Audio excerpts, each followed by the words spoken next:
Hello everyone, this is Joel from Kanen Coffee, and today we have a Olympia Cremina with us in the shop. And I came in for just a general tune-up on the machine.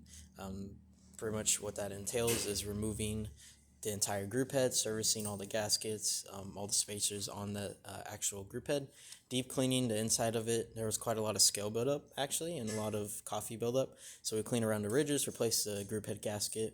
We're reusing the same shower screen, but besides that, did a deep clean on the steam one, and just made sure that everything is nice and operating and smooth as possible.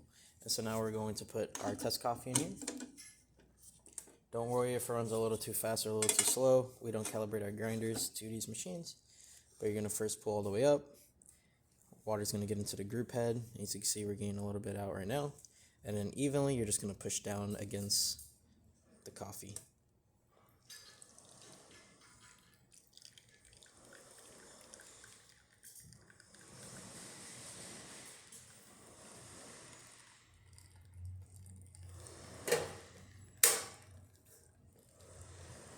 And we're going to let that run because there's a lot of pressure still built into the group head. As you can see, by letting go of the group head or the lever, it pushes up a little bit. Now we're going to just run the steam on. As you can see, running really well. And yeah, that's about it for this repair. If you like this video or any of our other repairs on our channel, leave a like, subscribe, and hit the bell. Thanks for watching.